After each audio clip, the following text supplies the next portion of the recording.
Anyone who's ever had daughters is familiar with this paradigm, and I don't know that anyone will ever truly, completely answer this question. Now, I'm sure a lot of you are wondering, why is the Florida Maquis talking about shopping malls? Well, this entire situation in Venezuela reminded me of a conversation that I needed to have with both of my girls. And it wasn't something they were able to fully comprehend until they got into their 20s. But I put the seed out there to let it grow. What I did was I went to, see if I can find it here, the directory with them. And I asked them, what's the primary job of each of these places? And 100% they knew exactly what each one of those places was going to sell you, what they did, what they were there for. I then proceeded to tell them that, what if I told you they all had the same job, and that if they didn't do that job, they would be out of business tomorrow? They both looked at me like I was from another planet, but if you're a parent, you get used to that. I told them their number one job was to make money, to turn a profit. And if they didn't do that, no matter what, they would close. Now, this map looks awfully familiar. I can't place it, but it's real close. I'll get back to it. And as this paradigm began to work its way across the country, I remember when my oldest came to me and said, "Wow, Dad, you were right. You were absolutely right. It wasn't the job of Orange Julius to give you refreshment. If they could give you refreshment and make money doing it, they would stay in business. If not, they went out of business." Same thing with the shoe stores, same thing with the toy stores. I remember this. I mean, how many kids would say, gosh, do these people not want kids to have toys or babies to have clothes? It goes to the fundamental difference between what we perceive business to be there for and what the business is actually there for. It's a means to an end. And you can drive down the road, and every single one of these places, no matter what, has one end goal. And without that end goal, they couldn't care less whether you go without Burger King or without tires or without a place to stay out of town or anything else. And the reason I think about this is because when you see stuff like this, it's antithetical to the American way of thinking, at least the adult way of thinking. You see here, certain things like medicine, clothing, cleaning products, certain things that they have a list of 50. This country believes are necessary for the well-being of the country as a whole. Therefore, it doesn't matter whether the sale of them has any profit motive. It means that they're going to be provided at a flat price. And if you want to be in a business that sells these things, you're going to have to make some kind of an arrangement, some kind of a change in your way of thinking to accommodate this thing, this belief. Certain types of food, not all foods, and certain types of non-food things, but not all. You see, you make up for the loss of profit on these things by charging higher prices for the luxury items. This is why the rich don't like this. This is why the certain group of people we've talked about hate this idea. And if you think I'm wrong about that, explain this. Why would people in eastern Colombia want this, what they call carneta patria, from Venezuela? See, according to the story here, Venezuela is a failed state, and nobody from rich, wealthy Colombia would be caught dead over in Venezuela. Sorry about that.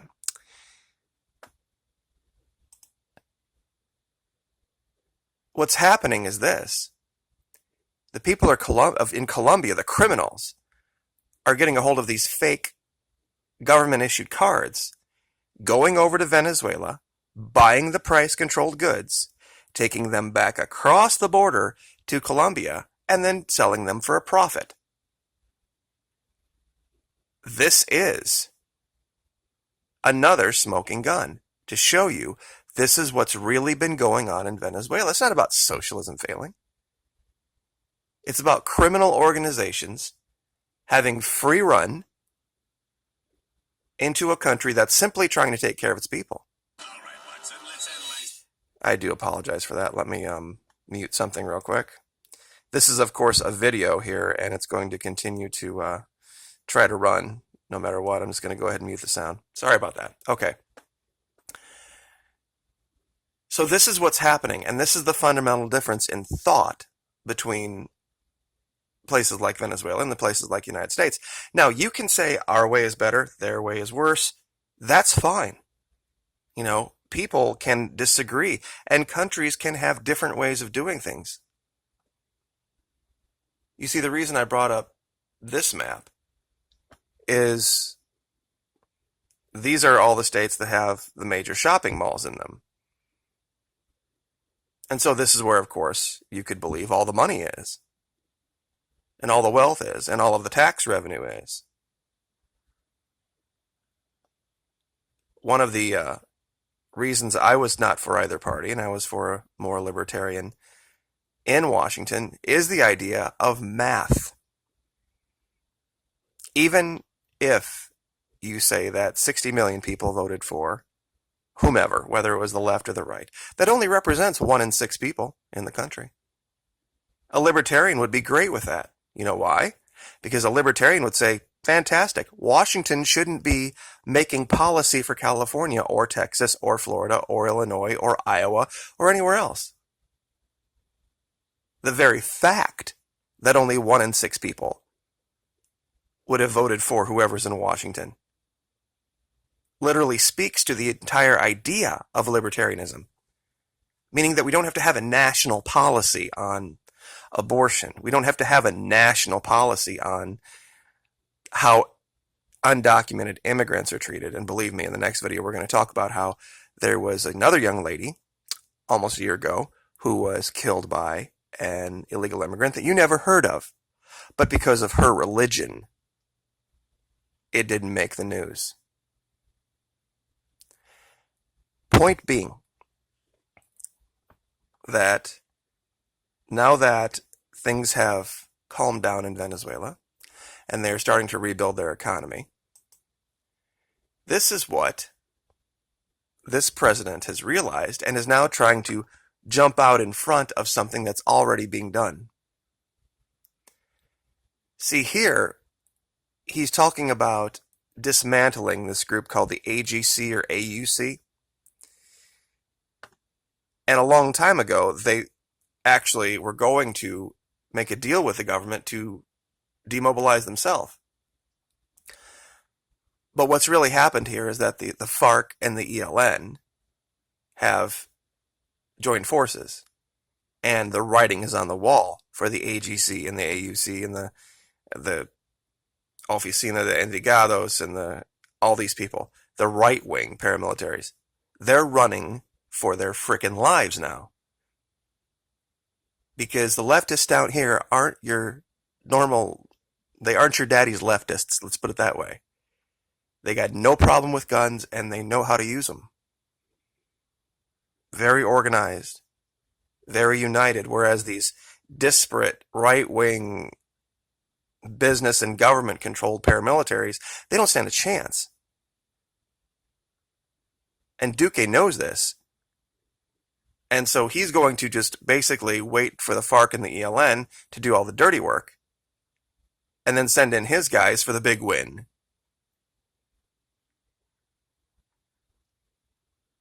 And that's what's happening in Colombia now. That's why they're finding all of these fake carnet de patrias in Colombia. Because all of these guys are trying to get back in now. And that's the story they're not going to tell you. Things are starting to turn around in that country. They've had investment from other than U.S. interests who saw that this country had a future because of its people.